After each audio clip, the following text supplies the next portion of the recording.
Welcome back to The Road to Revolution, Part 5. We've made it 5 stages through the Road to Revolution, the Texas Revolution. We're looking at the conventions of 1832 and 1833. To give you a little sense of perspective, it was only 1821 when Stephen F. Austin first brought people. So it's been about 11 years.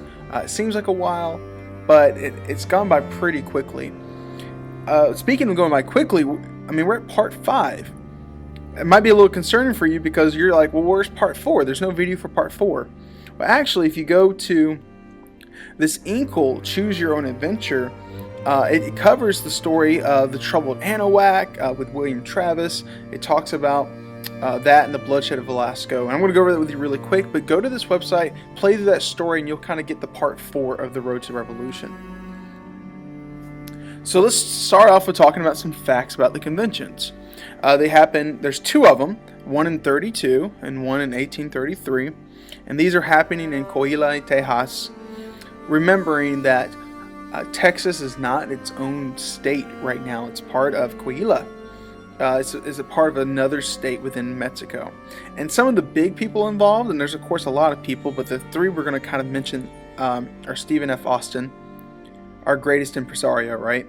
We're going to introduce Sam Houston. He's going to kind of show up here, play somewhat of a prominent role, but you'll see a lot more of him. And of course, our hero, actually, at this point, Santa Anna, the Federalist hero for the Anglos. They really like him. And the reason I show you this log cabin, because this is where Stephen F. Austin's home base was. This is where he lived, and this is where a lot of these conventions are going to take place. Real quick, the following events that we've talked about were problems with Texas. Hayden Edwards in the Fredonian Rebellion, he tries to take away land, is unsuccessful. So the Mexican government sends Miri Tehran to come look at the issues, and they see that there's just too many Anglos and they're not acting very quote-unquote Mexican. They're not being Catholic and so on.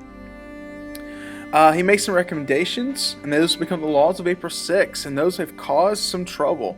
They start to revolt in many ways, and we're still talking about that revolt. They're also angry.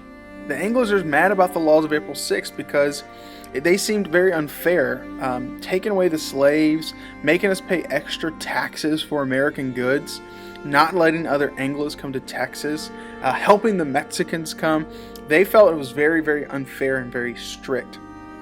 And you see that play out with the troubled Anahuac. William Travis causes some issues there. The people, when they try to save him, some of them go get cannons, and they ended up fighting the Mexicans at Fort Velasco, and they win. And the other half want to make sure that this doesn't cause any more issues, so they write something called the Turtle Bayou Resolutions, where they make it seem like they're in support of this new Federalist guy, this guy who's supporting federalism, and his name's Santa Anna. Well, that seemed to be very smart, because in the end, there was a civil war, essentially, and Bustamante, the centralist president, was defeated. Santa Anna's going to win. So here's Santa Anna kicking out Bustamante. Bustamante was a centralist. He believed that the national government should have a lot of power. And the reason why that the Anglos are excited that he's gone is because they support the states having the power. They believe that they should have more control. They should be able to decide who gets to come to Texas, what religion they get to practice, and they want to use federalism as a way to do it. And Santa Anna is their man because he says, well, there was this constitution called the Constitution of 1824, and it seemed very federalist. It kind of gave them a lot of power, and he says he's going to support that constitution. He's going to help them achieve their goals. Well, now they are feeling really, really good. In 1832, Santa Anna's a federalist. They've beaten the Mexicans at Velasco, and they're feeling like, you know what, let's try to do this the right way. Let's send a list of complaints to the government. Let's see if we can get Santa Anna to support us. So they meet at San Felipe, which is where Austin lives. He sends out for a bunch of people to come discuss these issues, and he notices that all of the people who come are Anglos. and no Tejanos, no people of Mexican descent. And this worries him a little bit, and he realizes that the Mexican laws say that you can't gather people in this fashion. You can't have a group of people come and complain. So he realizes this could be illegal. But he does ask him, well, what is it that we want to achieve? And it's really confusing. Everyone wants 1,000 different things, but they finally narrow it down to 3 basic things. They want to allow Anglos to come to Texas again. They don't want to have to pay the duty or the import tax on American goods. And they don't want to be part of Coahuila anymore. They want to be just Tejas. They don't want to be a part of a 2-star. They want to be a Lone Star. So they really want to get rid of a lot of the stuff from the laws of April 6. Well, the problem with it is, of course, is that they're all Anglos. And it seems like they're gathering together, and it makes it look really suspicious to the Mexican government if they get a list of things sent from only Anglos. And Stephen F. Austin realizes they need to get some Tejanos on their side. So this first convention of 1832 really doesn't achieve anything except it gets the conversation going. They know what they want now. They've kind of agreed.